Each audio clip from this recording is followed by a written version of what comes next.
Welcome to Payback with Silas. Every day, a new story, lies, betrayal, payback. Let's begin. I never thought I'd feel invisible at work after 15 years of blood, sweat, and relentless dedication. But there I was, sitting across from Darren Thistlewood, my hospital's new chief operations officer, feeling like a relic no one wanted to dust off. "You're obsolete, Jack," he said, staring at me with that rehearsed, corporate coldness. "Your methods are outdated. Ineffective. 15 years, 15 goddamn years, of putting my heart into this place, and it all boiled down to that." I was supposed to nod, accept the verdict, and quietly disappear into the shadows. I'm Jack Marlowe. I'm 57 years old, and for the past decade and a half, I've been the go-to guy at Lindenbrook Medical Center, the kind of man who knows every hallway, every protocol, every patient's name. But apparently, that meant nothing anymore. "You've been resistant to change," Darren said, his voice dripping with the kind of certainty only the young and inexperienced can muster. "We need fresh blood. Someone who's not stuck in the past." I didn't argue. I didn't beg. I just packed my things, my hands steady despite the storm raging inside me. Because they had no idea what I was really resisting. They thought I was afraid of progress. But progress? Progress without caution is a reckoning. And I wasn't about to let that reckoning come crashing down on innocent lives, not on my watch. I walked out that day, not defeated but proud. I walked out because sometimes, the only way to keep your dignity is to refuse to be a pawn in a reckless game. They replaced me with a young specialist, no experience, no understanding of what I was protecting. And that was their mistake. After I left Lindenbrook Medical Center that day, the world outside felt strangely quiet, almost like it was holding its breath. The hallway where I'd walked for years suddenly seemed foreign, like a stage after the final act. I didn't go home right away. Instead, I drove through the city of Ashford, watching the streets flicker past under the streetlights. Ashford wasn't a big place, but it had soul, old brick buildings, faded murals, the kind of place where people remembered your name if you stuck around long enough. That's what I had done at Lindenbrook, stuck around, fought for every protocol, every patient's life. The phone calls started the next day. At first, just one or two. Then more. From colleagues, nurses, even a few doctors. They were frantic. "Jack, we need you," one voice pleaded. "The new methods, they're causing problems. The system's breaking down." I stared at my silent phone. Why pick up? Why wade back into chaos that I had chosen to leave behind? They never asked me why I'd resisted change. They never bothered to learn that those new methods were rushed, untested, and dangerously flawed. I'd fought tooth and nail to protect the patients from mistakes that could have cost lives. But no one cared to hear that story. So I stayed silent. And in that silence, I began to understand something crucial. Sometimes the hardest battles are the ones fought with quiet dignity. Sometimes walking away is the only way to win. I was more than a job title. More than an outdated method. I was a guardian of something bigger than protocols, a guardian of trust, of responsibility. And now, my next chapter was waiting to be written. Those first few nights after leaving Lindenbrook were the hardest. I'd sit in my modest apartment on the edge of Ashford's historic district, the place I'd called home for over a decade, staring at the quiet hum of the city outside my window. It was a familiar view, but somehow everything felt different. The walls that once comforted me now seemed to close in, whispering doubts I fought hard to silence. What if I was wrong? What if Darren and his team were right? What if my resistance to change wasn't protecting anyone but was simply fear disguised as wisdom? I didn't have the answers. All I knew was that I'd never betrayed my conscience. I started revisiting the cases that haunted me, the ones where the new methods proposed by the administration could have cost patients their lives. I flipped through old charts, memos, emails. Every time, a pattern emerged: rushed protocols, shortcuts taken in the name of efficiency, corners cut where I insisted there be none. One name kept appearing: Eli Fenn, the young specialist who replaced me. I'd met Eli briefly at a few staff meetings, bright-eyed, eager to prove himself. But eagerness can be dangerous when not tempered by experience. The changes Eli championed weren't just about technology or procedure, they were wholesale shifts in patient care philosophy. Things I couldn't accept without risking the hospital's soul. The irony? As I watched from a distance, I saw the chaos unfolding. Staff overwhelmed. Patients confused by conflicting information. Errors creeping in where none had existed before. And yet, the higher-ups doubled down, ignoring warnings, pushing Eli forward like a sacrificial lamb to appease the board's demands. I wanted to call Eli. To warn him. To tell him to slow down, to listen to the lessons that only years in the trenches could teach. But I didn't. Because sometimes pride and principle come with a price.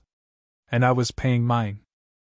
I never imagined that after years of fighting battles for my patients and the hospital, the hardest war would be the one fought in silence, outside the walls I'd once called my second home. Each morning, I woke up to an empty apartment filled with echoes of conversations I'd had, decisions I'd made, lives I'd saved. It was a ghost town of memories, but the real ghost was the feeling of being cast aside like yesterday's news.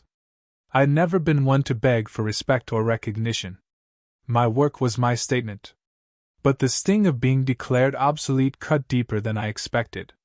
One afternoon, sitting at a small cafe in Ashford's old quarter, I overheard a group of younger doctors discussing the changes at Lindenbrook. Their words were sharp, dismissive. Marlowe's methods were a joke, one said. The guy was stuck in the past, scared of technology. I wanted to stand up, to scream, to tell them the truth, that progress without wisdom is reckless, that innovation without experience is dangerous. But I kept my mouth shut. Because sometimes, dignity means silence. Meanwhile, back at the hospital, things were unraveling faster than anyone admitted. I kept hearing from old friends, whispers of mistakes, of protocols ignored, of patients harmed. But the administration brushed it all aside, doubling down on their modernization plan. It wasn't just about me anymore. It was about the very soul of the place I'd given my life to protect. One evening, as I walked past Lindenbrook on my way home, I paused outside the entrance. The bright news signage gleamed in the dusk, a symbol of change. But inside I knew there was a storm brewing, one they couldn't control. That night, I made a choice. I wouldn't be a passive observer. But I also wouldn't be dragged back into a losing battle on their terms. I would find a new path. One where experience and wisdom weren't just buzzwords. One where my voice would be heard. Because losing my job didn't mean losing my purpose. The days after I left Lindenbrook passed in a strange blur, either here nor there, suspended in a limbo where I had lost my job but not my identity. I kept waking up before dawn, not because I had to, but because my mind wouldn't let me rest. Memories of hospital corridors, the hum of machines, the quiet reassurance in a patient's eyes, all tangled with the sharp sting of rejection. One morning, I found myself at Ashford's old library, a place I hadn't visited in years. The scent of worn pages and polished wood wrapped around me like a familiar blanket. I pulled out a thick book on medical ethics and started reading, not because I needed a refresher, but because I wanted to remind myself why I'd fought so hard. Change wasn't bad, I told myself. But blind change? Reckless change? That was poison. I thought about Eli Finnegan, the young doctor who replaced me. Was he a victim or a perpetrator? A pawn or a player? The truth, I realized, was more complicated than I wanted to admit. Eli was ambitious, no doubt. But ambition without guidance could be a wrecking ball. I started making calls, not to Lindenbrook, but to old contacts in smaller clinics and community hospitals. Places where experience was valued, where innovation was tempered with caution. One name kept coming up in conversations: Cedarview Health Network, a regional center known for balancing cutting-edge medicine with a strong respect for tradition and patient care. I reached out. The call was brief but promising. They needed someone with my background, my knowledge, my patience. Someone who understood that medicine was as much about heart as it was about science. That night, I sat by my window, the city lights twinkling like distant stars, and for the first time in weeks, I felt a flicker of hope. Hope that this wasn't the end. Hope that my story wasn't over. Hope that dignity and pride could still find a place in a world obsessed with speed and novelty. I was ready to start again, on my own terms. Starting over at 57 isn't exactly a walk in the park. Most people expect you to slow down, coast on past achievements, maybe enjoy retirement, or at least ease into less demanding work. But I wasn't done. Not by a long shot.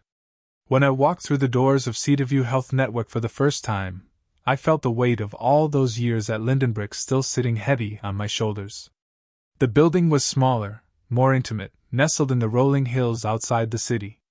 Unlike the cold, corporate feel of Lindenbrook, Cedarview had warmth, sunlight spilling through large windows, walls lined with local art, nurses greeting patients by name. It reminded me why I chose this profession in the first place. I met with Dr. Isolde Navarro, the medical director, a woman sharp as a scalpel and kind as a mother. She didn't mince words. "Jack, we've heard about what happened at Lindenbrook. We know you stood your ground when it counted. We need someone like you here." Her words hit me harder than I expected. Validation from strangers doesn't erase years of feeling discarded, but it plants a seed of something new. My first weeks were a whirlwind of learning new systems, meeting new faces, and slowly weaving myself into the fabric of Cedarview's team. But this time, I wasn't fighting against change, I was shaping it. We were updating protocols, sure. But every decision was tested, debated, and vetted by people who cared about more than just numbers and buzzwords. For the first time in a long time, I felt I had control again. And that control gave me peace. In the quiet moments between shifts, I'd sit on the hospital's rooftop garden, breathing in the cool evening air, thinking about everything I'd lost and everything I was about to build. I realized that resistance isn't just about saying no, sometimes it's about knowing when to say yes, but on your own terms. I was no longer the man they told was obsolete. I was the man who refused to be erased. And this time, I was writing the rules. There's a peculiar kind of silence that follows you when you've been pushed out of a place you called your professional home for so long. It's not the silence of peace, but the silence of unfinished business, the kind that gnaws at you, whispering doubts and questions in the quiet hours of the night. I'd been at Cedarview for a few months when the phone rang late one evening. I knew the number before I even glanced, the hospital line from Lindenbrook. "Jack, it's Dr. Lennox," said the voice on the other end, breathless and tense. "We're in trouble. The new protocols, they're causing complications. Patients are confused, treatments delayed, errors piling up. Eli's overwhelmed, and the board is panicking. They want you back." For a moment, I just listened. The chaos I had warned about was no longer theoretical. It was happening. And it was happening because they refused to understand why I had fought so hard to hold the line. "I'm sorry," I said quietly, "but I can't help. Not there. Not like this." The line went dead. I sat back in my chair, the weight of that call pressing down on me like a physical thing. They wanted me to save a sinking ship, but only on their terms I'd long ago rejected. The irony was bitter. I was the man they had discarded as obsolete, now watching them flounder without the steady hand they once pushed aside. Days turned into restless nights. I found myself haunted by memories, the faces of patients, the tense debates with Darren Thistlewood, the unyielding walls of Lindenbrook. But alongside the frustration was a growing clarity. My fight wasn't about proving them wrong or reclaiming a lost title. It was about protecting what mattered most: the integrity of care, the trust between doctor and patient, the quiet vigilance that can't be replaced by trends or flashy new systems. I knew I had made the right choice walking away. But that didn't make watching the fallout any easier. In those moments, I realized that true strength isn't in clinging to what's lost, but in building something new, something better, grounded in experience but open to thoughtful change. And so I poured myself into my work at Cedarview with renewed purpose. I mentored young doctors, helped refine protocols, and reminded everyone that medicine was, first and foremost, about people, not just data or innovation. The storm was silent, but inside me, it raged, a fire not of anger, but of resolve. I was no longer fighting to keep my place. I was fighting for something far greater. That morning started like any other at Cedarview, but I felt the weight of everything that had happened pressing down on me more than usual. The sky was a thick gray, the kind of overcast that smothered the city in a quiet gloom. I sat behind my desk, the hum of fluorescent lights above barely cutting through the heavy stillness. My office was small but personal, a sanctuary of sorts. The walls were lined with volumes of medical journals, some dog-eared from years of use, others fresh off the presses. On my desk, a weathered leather notebook lay open, filled with notes I had been jotting down about patient cases and protocol suggestions. There was a framed photo of my daughter on the windowsill, her smile radiant on her college graduation day, a reminder of the life I fought to protect and the legacy I hoped to leave. Next to it, an old baseball glove from my father, who had passed years ago, reminding me that grit and patience were qualities passed down, not learned overnight. The sudden buzzing of my phone sliced through the quiet. I glanced at the screen and felt my heart skip. Eli Fenn. After everything that had happened, after the cold dismissal, the chaos, the months of silence, here he was, calling me. I hesitated before answering. "Hello? Jack, it's me," he said, voice thick with something I hadn't heard before, uncertainty, maybe remorse. I don't really know how to start this. Things at Lindenbrook are falling apart. The new protocols, they're a disaster.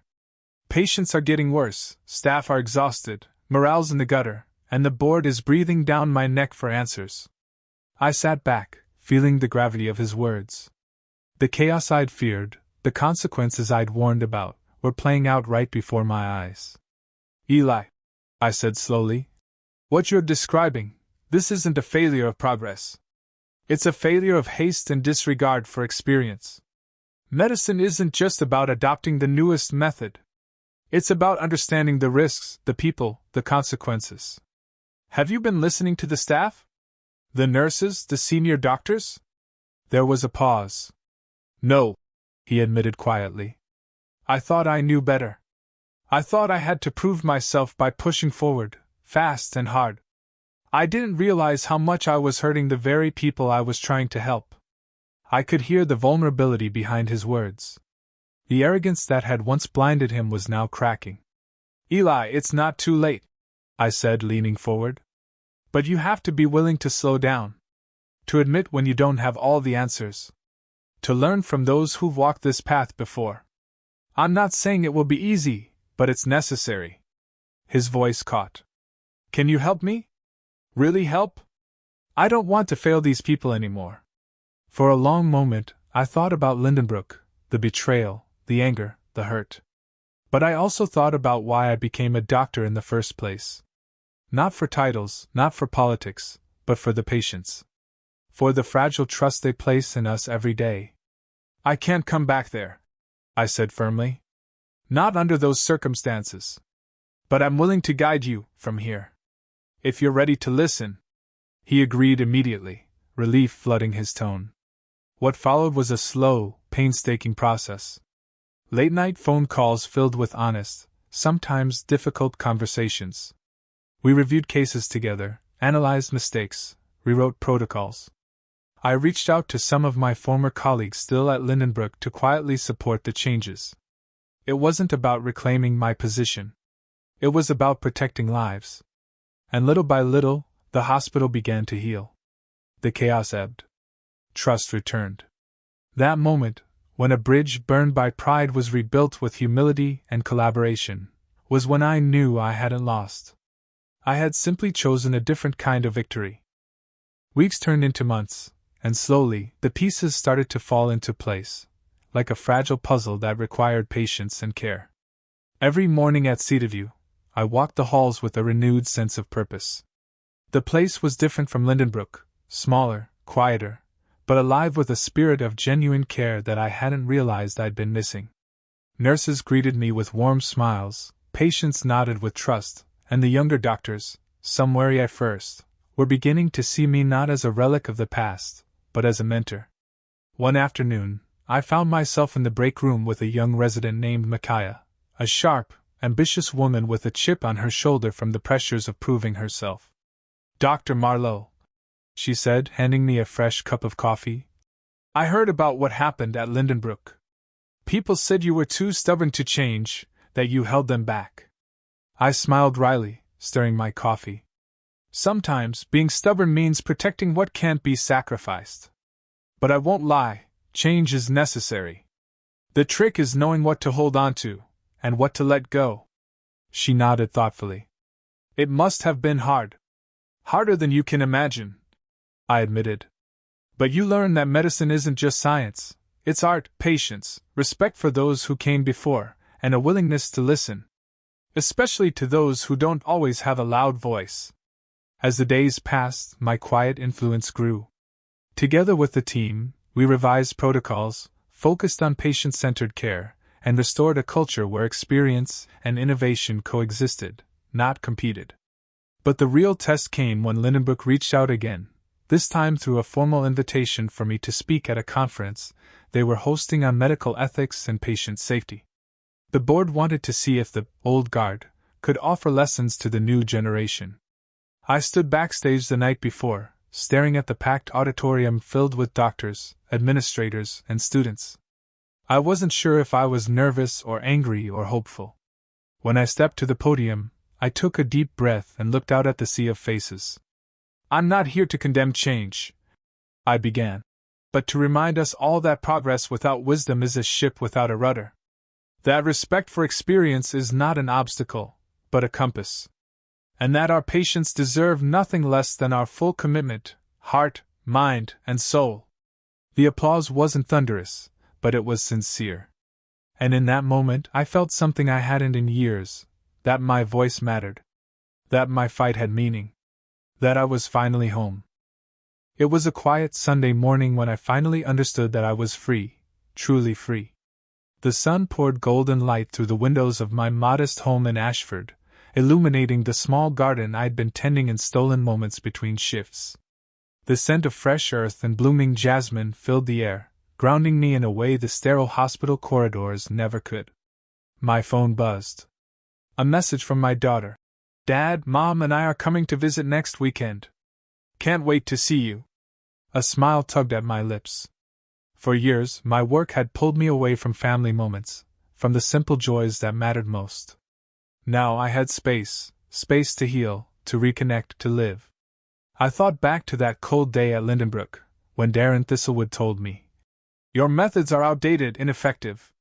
The words had stung, but they never defined me. What defined me was the fire that refused to die, the fire that led me here, to this moment of calm. Cedarview had become more than just a job. It was a place where respect and wisdom were currency, where I could teach, learn, and build something lasting. I wasn't the young man I'd once been, brimming with idealism and impatience. I was something steadier now, a man tempered by struggle, shaped by loss, but still burning with purpose.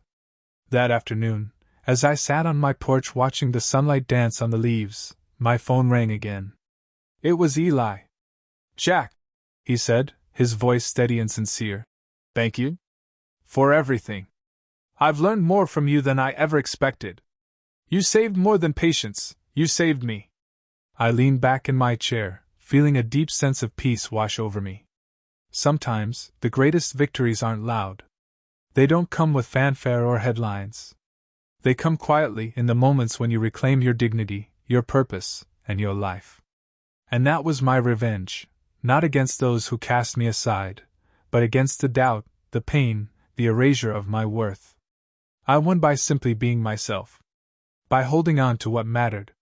By refusing to be broken. And in the end, that was all the victory I needed.